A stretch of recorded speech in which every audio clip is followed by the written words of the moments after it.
it's Sandy Wiley. Today I'm going to talk about why we fall in love with the wrong people. It's a little thing called transference. Now, any of you that's taken psychology in college, or are psychologists, or have watched some of my YouTube videos, knows that transference is when we transfer our feelings onto someone of people in the past, so that it's not a conscious thing that we're doing, but we're taking the relationships with people we've had in the past, like our parents, especially our parents, or our siblings, or former lovers, or anyone, and put those feelings onto the new person in our lives. And we're not doing it consciously. That's why when you go to a psychologist, you really don't know the psychologist, but you get triggered by things the psychologist says and does, because it will remind you of a past relationship. Now, this transference, it happens in all relationships. It just doesn't happen in therapy, okay? So this is what I want to talk to you about. Even people who have never gone to therapy, who have never heard of transference, it all goes back to our childhood, our mothers and our fathers, or whoever was responsible for us in our early years, okay? Our formative years when we were developing. It could have been an aunt. It could have been someone in foster care. It could have been a grandparent. Okay, any caretaker who was there, who was part of your life in your formative years, in your early childhood. We develop an attachment to them. And they were the first influences of our lives, and the major influences of our lives. When you think about it, right? A baby is helpless. A young child is helpless, right? They can't walk, they can't talk, they can't feed themselves, they can't take care of themselves. So they rely on their caretakers. So their caretakers are going to be the most influential people in their lives. So that is what the young person, child, is going to, see the world through that lens, because that's all they know, right? So if you were brought up in a loving home that encouraged you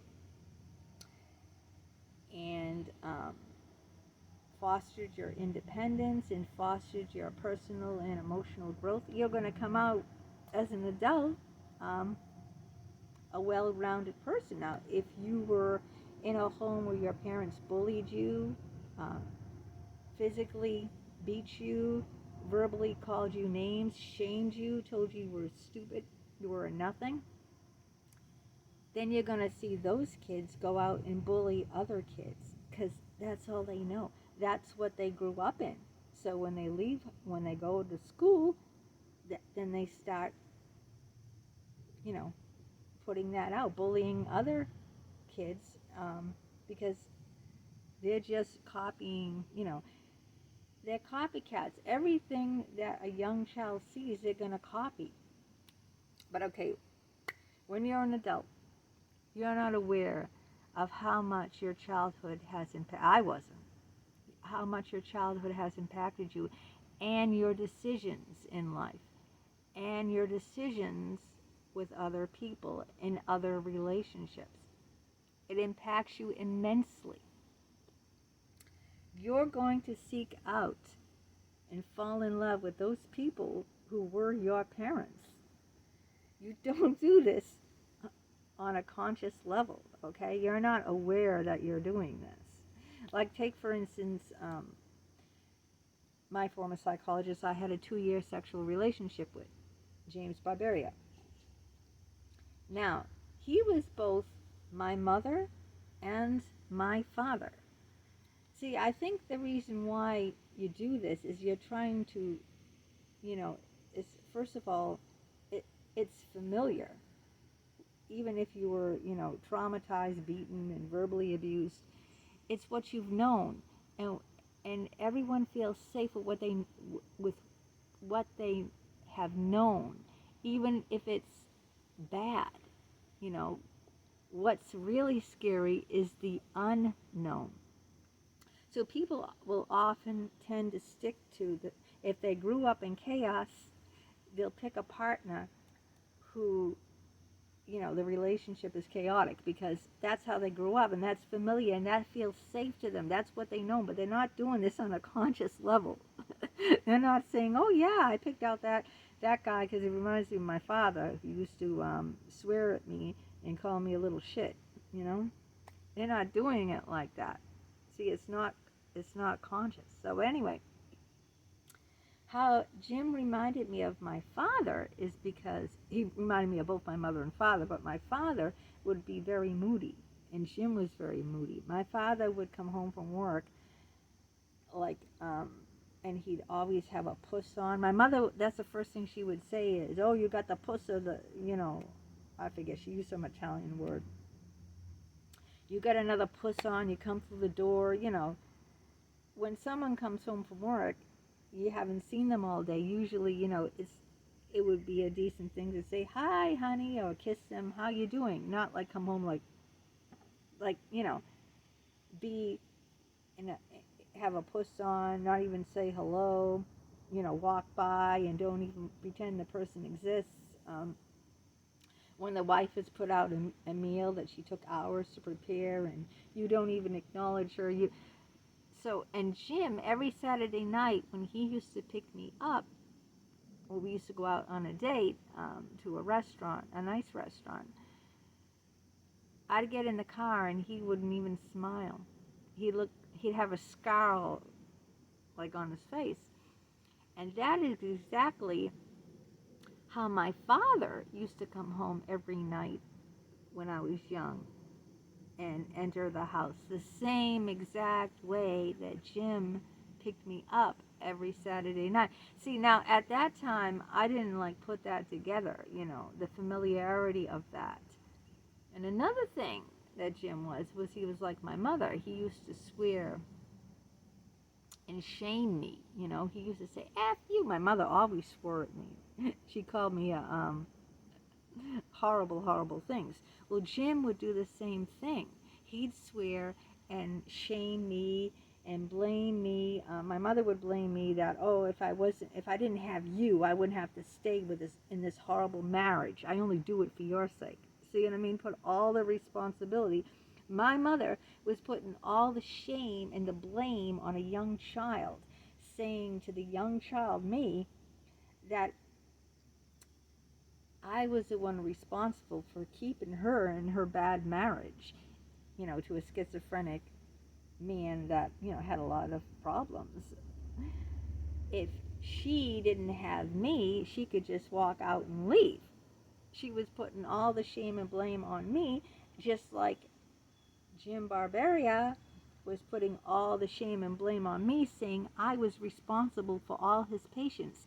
If I go to the board and report him for sexual abuse, then he would lose his license, and what would all these patients do? They wouldn't have a therapist. They would feel abandoned, and it's all my fault. See, just like my mother putting all the blame and shame on me, that she had to stay in an unhappy marriage because, well, she had a little kid, right? She couldn't leave.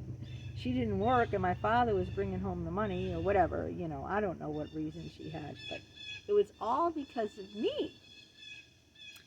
Same thing with Jim, saying it was all my fault, that I was responsible for all his patients, because he was the one, But do you see what I'm trying to say? That he was both my mother and my father. That's where the transference comes into play. But I didn't know that. So think about your relationships, your past relationships. Think about why they didn't work out. Really analyze it and say, was the person I was dating, was that person like my mother or like my father? Now you can say, oh no, they looked nothing like my mother or my father. That guy didn't look like my father or my mother. That guy's personality was nothing like my mother's. See, I'm not telling you, I'm not talking about looks, all right? I'm not even talking about personality so much. You know what I mean? I'm talking about the way that that person treated you. Okay? Did that person treat you in a way that was familiar to you in your childhood from one of your parents? Okay? So I'm not trying to say to you, compare someone in your present life or your past life um, in a romantic relationship that didn't work out or isn't working out. Is that person treating you in a way that you felt treated by one of your parents in your past? So the person doesn't have to be anything like your parent. They could have the exact opposite personality. They could look totally different. That's not what I'm trying to get you to see. I'm trying to get you to see the way that that person makes you feel. Is it anything like the way one of your parents made you feel? See, it's once you're aware of this, then going forward in new relationships, you can stop, and because then you'll be aware, that you're transferring your past. See, and we always feel safe. We don't like to change. Even like people will stay in abusive relationships for years and years because they're afraid to get out of them, because the devil they know feels safer than the devil they don't know. See what I'm trying to say? I mean, I'm guilty of it too. We all do it to some extent. What you need to do is to try to like analyze what happened in your past with your parents, how you were raised as a child, how your parents made you feel, the negative feelings they made you feel, if they made you feel, shamed, or, if they made you feel small or unworthy. You have to be aware of that so that when you're dating someone new, does this sound familiar? Like this person, you know, gee, like, are they treating me the same way that my mother or my father treated me? This is all too familiar, you see? So then how do you, once you realize you're doing that, how do you attract people or become attracted to people? I think you become attracted to people that are like your parents because it's familiar. How do you stop that cycle so that you can meet healthier people and have healthier relationships? Well, first you have to be aware that it's happening, that it has happened in your past. You have to be aware. You have to say, oh, let me examine my former relationships. Let me look at them and let me see if there's any comparison in the way they made me feel to how my parents made me feel when I was a child. And then once you've seen the pattern, then once you know the pattern, then going forward, you can try to not repeat history by not getting involved in this with the same types of people. Like you might get involved with someone who's unavailable because one of your parents was not available. This often happens to women who they get involved with men, emotionally unavailable men, women whose fathers were not present or who abandoned them in their childhood. So if your father wasn't really present in your childhood, if he abandoned you, you're going to fall for men when you're an adult who do the same thing, who are emotionally unavailable, and you're not even going to realize you're doing it. That's the thing. You're going to say, "Oh no, I fell in love with him," but you don't know. You're just repeating your past. You see? So you've got to change totally your outlook, your mindset into not going for men who are emotionally unavailable because it feels safe, because you never had that, that's what you grew up with. You don't know any different. That's what you're used to. That's what you feel, you deserve. And I think that's the biggest thing. You feel like you don't deserve any better because you never had that, you didn't have the proper upbringing of an emotionally available parent. So you pick an emotionally unavailable lover because you think that's what you deserve. That's what you've always known. You haven't known any different. So you repeat, repeat, repeat. You know what I mean? It's like, a broken record, stuck on the needle, repeat, repeat, repeat. So you gotta change that. You gotta recognize that, and you gotta recognize, gee, I don't want to do that again. Okay, so I'm gonna make sure that the next relationship I enter, the person is emotionally available. The person doesn't, treats me with respect, doesn't, belittle me, doesn't shame me. You've got to have like you got to have that antenna up, right? You got to be hyper vigilant about it. And the only way to do that is to first be aware of your past, what you did in former relationships. Beware of your past so that you don't repeat it in your present. See? So that's why we fall in love with people who are not good for us. We're just repeating our childhoods all over again. We're just picking people like the way our parents treated us. Just like the bully at school, right? I bet you anything that bully at school does not come home to nourishing and loving parents. Because why would they go and bully people, right? If they were taught love, respect, and kindness and compassion, they would repeat that. They would repeat what they had at home out in the world. Okay, I gave you a little psychology lesson today, and I hope that it helps you going forward in your personal relationships.